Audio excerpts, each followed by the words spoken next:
Welcome to Quack Co, the board game channel where every video is 10 minutes or less guaranteed. Or double your money back. That's what Wes says every time. And today, I have been waiting. For those of you who don't know, Shira has not been in existence for the past 4 months. She'll be back in close to full time in about 2 months. But she's up here to work at the NICU for a little bit, and we get to film for an afternoon together.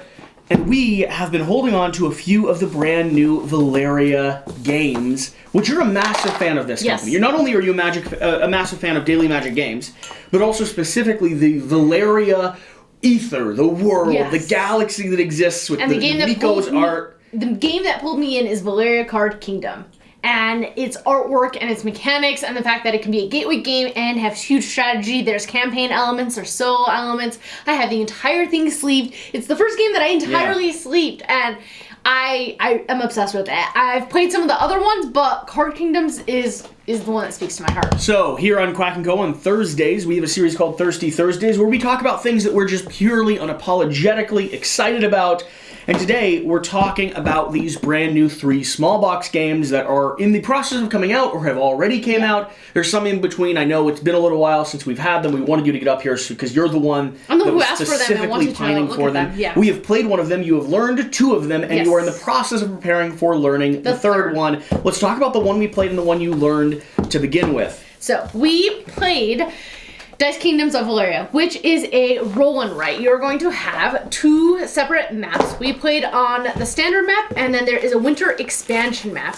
And you are going to be recruiting your citizens up at top based on the dice that are going to be rolled. And then you're going to take an action with one of the other 3 dice, the red, the yellow, or the green. The blue dice can be added to them to increase the number, and the main player is going to get that additional action, while everyone is going to take the action of the black dice, which are what your citizens denote. Similar in Valeria Card Kingdoms. And then you go around and around and around until one person has filled in 3 of their fields over here, and that signals endgame. It has a lot of similarities to how Valeria Card Kingdoms feels when it comes to the actual gameplay experience. I think for anyone that is a fan of that, this is a natural little add to the shelf, either as one of those extra little pieces that you can bring out and play, or as a supplement when you're playing Valeria Card Kingdoms in and of itself. The roads over here are the domains that you have at the bottom of Valeria Card Kingdoms. The monsters are here who you're fighting, and these are your citizens that number 1 through 9, 10, 11, 12 that get triggered based on the active player rolling the dice. And so this would be a 4, a 6, and a 10. In Dice Kingdoms of Valeria, you play the role of an earl charged with managing a small duchy just south of the Bull Mountains.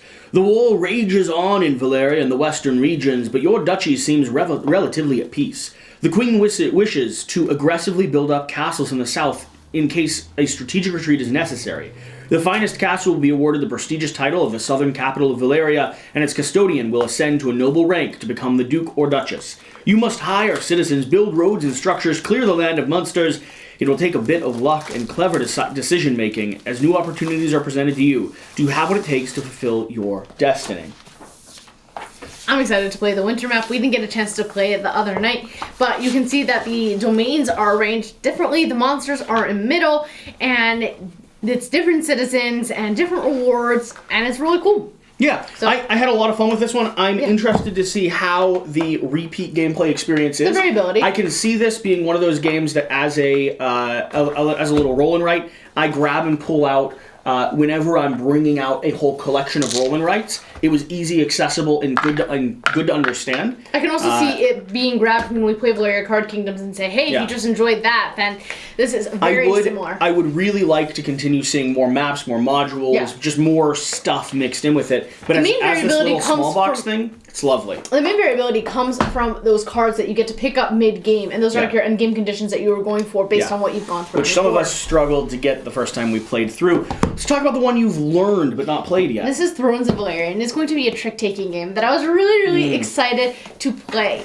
And I've only read the rules. We haven't had a chance to table it, but we'll get it to the table the next time you're up, I believe, in like a month. Yeah. Okay. And trick-taking games nowadays have to have something that makes them unique. From the lowliest peasant to the queen herself, all citizens of Valeria play some version of the card game called Thrones.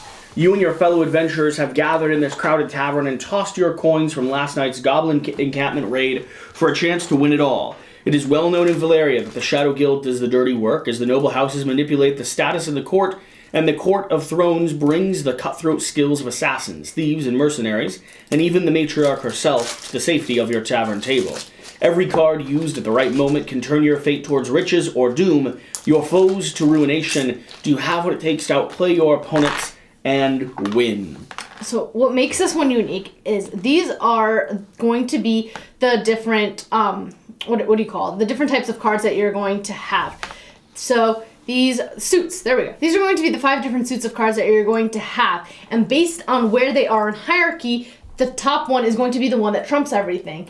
But every card that you play down is going to have a power and ability on top of it, and that power and ability is going to allow you to manipulate this. And so the person who starts the trick, the card that they play down might not be the suit that actually will trump everything in the end. And so as you're manipulating where the suits come down, you're going to be getting coins, spending coins, and whoever wins the trick, based on the suit that won the trick, this is how many coins they have. And so you actually win by having the most coins at the end, not winning the most tricks.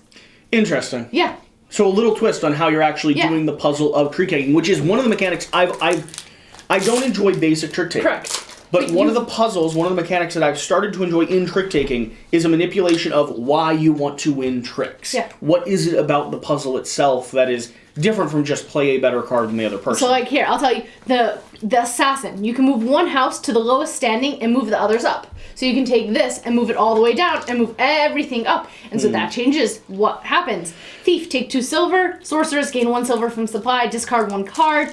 Lock or unlock a house's standing. So you can say, I don't want yellow moving at all. I'm going to lock it. Then red and purple are considered adjacent. Yellow doesn't count for anything. So you're bidding for position and reputation, and what you win is going to be based off the hierarchy track that you have. So not only are you putting down a card with a value on it, your card also has abilities. That's cool. And every time you put down a card, you're not only playing it for its value, but also for its ability. It sounds like a slightly more complex trick-taking game as well. Like there's more depth to everything that you're playing, and the things you have to think through. I was really excited to play it, and now, we did not get a chance. Also got a full deck of adorable little cards with just D'Amico's artwork on. Yeah, they're pretty. Yeah, they are really pretty. I like the sketchy, like trying to figure out the artwork style, and then the final colored ones there at the end that are different for each type of suit. I like that a lot. Yeah, The just Jack, looks the King, the Queen. it's very nice, very clean, cool jokers. It's the back of these like so consistent backs. I wish the back design was maybe a I don't know how to do the Chris Ramsey like splay, but not the best splay there. Very very blank on that. If I could do it, I'd show you. But I like the artwork. I like the front of these a lot. We'll stick these in our deck of when you need them, you can grab them. Now, Shira, we don't have too much time left. Yep. But luckily, we're down to the game that you have not played but are hoping to play soon. And the only thing that I know about it is that it is a solo tower defense game. Okay. And so that was all I can really tell you about it. You want me to find the flavor text so you can read some flavor text? Sure. So this is a tower defense game? First off, I love tower defense games, for the record. Yep. There is a campaign presented to me as well. And this is a solo-only game? Yes, it is solo only. Wow. If you take a look at it. And that was why I didn't bother even reading really the rules, interesting, because we were playing You're going to games. steal this one from us. I'm going to steal that one. All right, Shira. Yeah. For the last part of this video, then, set up the lore for Siege of Valeria, and we will call this The story of Siege of Valeria. For more than a month, the Shadow Kingdoms have surrounded your fortress at Valeria's southern borders with hordes of monsters and mighty engines of war. The Queen of Valeria has sent word that her forces are all engaged in the battle for the north, and she cannot provide assistance. Your supplies are nearly exhausted, and your starving and suffering citizens are close to despair. You rallied your soldiers and holy troops to meet the monster-kin's latest surge, but if you cannot break the siege in 7 days, your fortress will fall, and the southern border of the realm will crumble before the onslaught of monsters. Do you have what it takes to defend the castle? I mean, of course I do. After defending your fortress at Valeria's southern border from the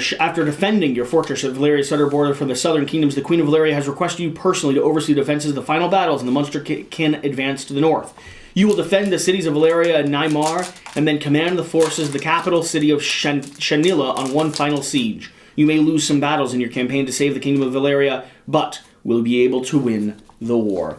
Look at this! I'm really excited about this. Look at this artwork! Out of all of them, surprisingly enough, this is the one that I'm the most thirsty for, and you're about to steal it back down to Florida. I'm about to steal it back to Florida. All right, ridiculous. Thank you for watching. Thank you for being here. Remember, less time watching these, more time playing, and if you just want to hang out and be happy about stuff for a season, check out Thirsty Quack Co. Thursday. Thirsty Thursdays. We got you.